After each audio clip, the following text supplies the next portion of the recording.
નમસ્કાર વિદ્યાર્થી મિત્રો, જય હિન્દ, વંદે માતરમ. કેમ છો? કેવું છે? સારું છે ને? ગુજરાત આખું આપણું છે ને, ગમે તે થાય એમબીબીએસ આપણે કરવાનું છે અને એ એમબીબીએસ ની અંદર મહેનત કરવા માટે નીટની એક્ઝામ ફરજિયાત છે અને એ નીટની એક્ઝામની અંદર સોલ્વ કરવા માટે હું ઊભો છું ને તમારી સાથે મળીશું, સાથે ભેગા થઈશું, સાથે મહેનત કરીશું અને ગમે તે થાય નીટને ક્રેક કરીશું ને એના માટે આવી જાઓ ફટાફટ, પેન પેન્સિલ અને ચોપડો કરી દો ઓપન, તમારી ચોપડી મૂકી દો બાજુમાં ને શરૂઆત કરવા જઈએ છીએ આપણે વનસ્પતિમાં વહન એટલે કે તમારું ચેપ્ટર નંબર 11 ધોરણ 11 અને એની પ્રસ્તાવનામાંથી થોડા ઘણા સવાલોને લઈએ અને શરૂઆત કરીએ. તો જય શ્રી ગણેશ. જુઓ, પહેલો સવાલ તમારી સામે છે.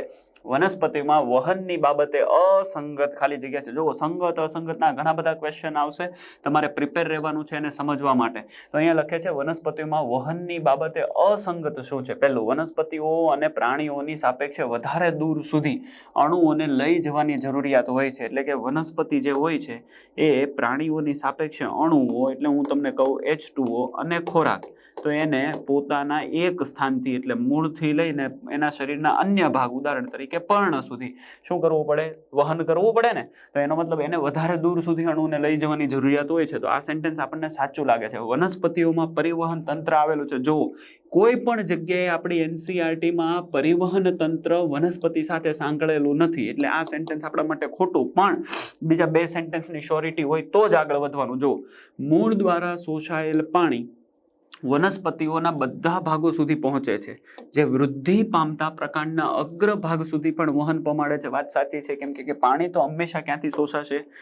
મૂળના ભાગેથી, અને ક્યાં જશે? વનસ્પતિના અન્ય ભાગો તરફ જશે. એટલે પાણી અહીંયાથી આવીને વનસ્પતિના અન્ય ભાગ સુધી જશે, છેક પ્રકાંડના અગ્ર ટોચ ભાગ સુધી પણ જશે. પર્ણો દ્વારા થતા પ્રકાશ સંશ્લેષણના પરિણામ રૂપે ઉત્પન્ન થયેલ નિપજો, પર્ણો દ્વારા શું થાય? પ્રકાશ સંશ્લેષણને એના કારણે શું થાય? નિપજો ઉત્પન્ન થાય, જે વનસ્પતિઓના બધા અંગો સુધી પહોંચે. કેમ કે વનસ્પતિના બધા અંગોની વૃદ્ધિ તો કરવાની ને, તો ત્યાં બધા અંગો સુધી પહોંચે છે અને ભૂમિની ઊંડાઈમાં મૂલાગ્ર સુધી પણ ખોરાક પહોંચે છે. તો આ વિધાન પણ આપણા માટે કેવું છે બાળકો?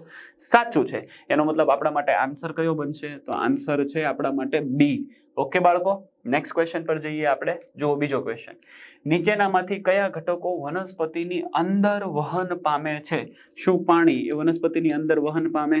તો કે હા, પાણી એ વનસ્પતિની અંદર વહન પામે છે. વનસ્પતિના વૃદ્ધિ નિયામકો એટલે એના અંતઃસ્ત્રાવો, તો પણ એ વનસ્પતિની અંદર વહન પામે છે. ખનિજ પોષક તત્વો એ પણ વનસ્પતિની અંદર વહન પામે. અને કાર્બનિક પોષક પદાર્થો જે વનસ્પતિ દ્વારા સંશ્લેષણ થયા હોય, એની અંદર બન્યા છે, પ્રકાશ સંશ્લેષણના કારણે બન્યા છે, એ બધા જ કાર્બનિક પદાર્થો પણ વનસ્પતિની અંદર વહન પામે. એટલે ઓપ્શન જો કે જેની અંદર 1 to 4 લખેલું હોય તો તમને આન્સર મળી જશે ડી. ઓકે, નેક્સ્ટ ક્વેશ્ચન જોઈએ. ટૂંકા અંતર સુધીનું વહન અને લાંબા અંતર સુધીનું વહન કેવી રીતે થાય છે? ટૂંકું અંતર અને લાંબુ અંતર, આવા બે ટેબલ તમને અહીંયા આપી દીધા છે અને એની અંદર તમારે જોવાનું છે. ચાલો, નંબર 1 જુઓ, શું લખે છે? પ્રસરણ દ્વારા. ઓકે, તો પ્રસરણ દ્વારા આપણે એક કોષથી બીજા કોષની અંદર શું કરી શકીએ? દ્રવ્યને મોકલી શકીએ છીએ. તો પ્રસરણ ટૂંકા અંતર સુધીનું કહી શકાય, એટલે 1 નંબર કહી શકાય. ઓકે, આમાં પણ 1 નંબર છે. બીજું શું લખ્યું છે? સંવહનીય એટલે કે જલવાહક અને અન્નવાહક. જલવાહક અને અન્નવાહક ઉચ્ચ કક્ષાના સજીવની અંદર હોય છે. પહેલી વસ્તુ કોની અંદર હોય? ઉચ્ચ કક્ષાના સજીવો, કે જેમની અંદર મૂળથી લઈને પ્રકાંડ સુધી શું લઈ જવાનો છે? ખોરાકને પહોંચાડવાનો છે. અને એટલા માટે તે જલવાહક અને અન્નવાહક દ્વારા ઉચ્ચ કક્ષાના સજીવોની અંદર, વનસ્પતિઓની અંદર શું થાય? લાંબા અંતર સુધીનું વહન થાય છે. તો 2 નંબર, એક અહીંયા છે અને એક અહીંયા છે. ઓકે, 3 નંબર જો, કોષ રસ પ્રવાહ ના સક્રિય વહન દ્વારા. કોષ રસ એટલે આ કોષ રસ થયો. એક કોષ છે એની અંદર અહીંયા જે લિક્વિડ હોય ને એને કહેવાય કોષ રસ. તો એના સક્રિય વહન દ્વારા પણ એ ટૂંકા અંતર સુધીનું કરી શકે, લાંબા અંતર સુધીનું કરી શકતો નથી. વેરી ઇમ્પોર્ટન્ટ, યાદ રાખજો. તો હવે તમે એને ક્લુ બનાવો. તો પહેલું અને ત્રીજું અહીંયા પણ છે, પહેલું અને ત્રીજું અહીંયા પણ છે, એટલે બી અને સી ને કેન્સલ કરી નાખે. અને એની સામે બીજું અહીંયા 1 નંબર લખ્યો છે એટલે આ ખોટું. અહીંયા 2 નંબર છે એટલે આપણો ઓપ્શન નંબર એ કેવો થઈ જશે? સાચો. ચાલો, ક્લિયર? ક્વેશ્ચન નંબર 4 જો, શું કહે છે? વનસ્પતિમાં વહન માટે યોગ્ય વિકલ્પ પસંદ કરો. શું કહે છે? વનસ્પતિમાં વહન માટેનો યોગ્ય વિકલ્પ પસંદ કરો. એમાં 2 તમને દિશા આપી દીધી છે. એકને કીધું છે બહુદિશીય વહન અને એકને કીધું છે એક દિશીય વહન. હવે જે વનસ્પતિ છે એને તમને ખ્યાલ છે, આ વનસ્પતિનું મૂળ, અને મૂળ દ્વારા કોનું શોષણ થાય? તો તમારે બોલવાનું છે પાણી અને ખનિજ દ્રવ્યોનું. ઓકે, આપણી ચોપડીની અંદર પ્રસ્તાવના જે છે એ પ્રસ્તાવનાના પોઈન્ટમાં એક ખૂબ મહત્વનો પોઈન્ટ આપ્યો છે, એને બે રીતે લખેલું છે. એનસીઆરટી પ્રમાણે જ્યારે પાણી મૂળની અંદર જાય એટલે આ પાણી જે છે એનું હંમેશા જલવાહક દ્વારા, કોના દ્વારા? જલવાહક દ્વારા કેવું વહન થાય? એક દિશીય વહન થાય. હવે જ્યારે હું અહીંયા એક દિશીય શબ્દ બોલું છું એનો મતલબ શું થાય? તો કે મૂળથી વનસ્પતિના અન્ય ભાગો તરફ, શું કહેવાનું બાળકો? મૂળથી વનસ્પતિના અન્ય ભાગો તરફ એનું વહન થાય.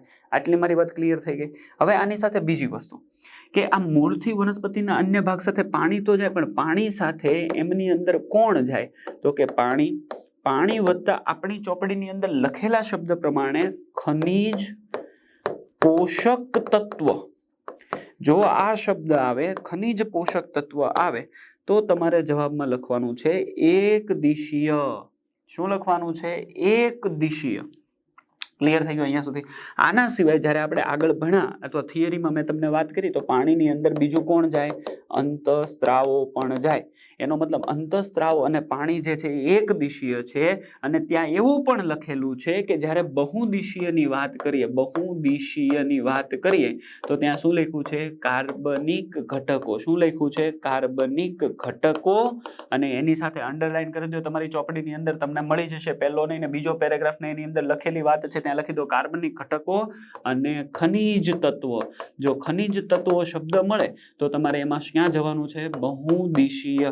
હવે આ કોન્સેપ્ટ કેવી રીતે આવ્યો ખનિજ તત્વોનો? થિયરીમાં આપણે ભણ્યા છે એ પ્રમાણે ઘણી બધી વનસ્પતિઓ છે પોતાના પર્ણ જે છે એને સૂકવી નાખે, અથવા તો એના પર્ણ જે છે એની અંદર નકામા કચરાનો ભરાવો થાય અને સુકવાઈ જાય, ત્યારે એમાંથી ફરીથી ખનિજ દ્રવ્યો છે એ રીશફલિંગ થાય, પાછા આવે અને જરૂર જણાય ત્યાં જાય.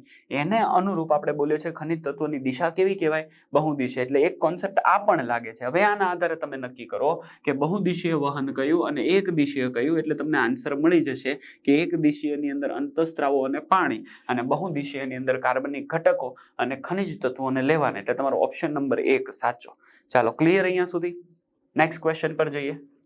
ઓકે, તો મેં તમને આ પ્રસ્તાવનામાંથી મૂળભૂત રીતે 4 ક્વેશ્ચન બનાવ્યા છે, જે મેં તમને અહીંયા તમારી સામે રિપ્રેઝન્ટ કર્યા છે. નેક્સ્ટ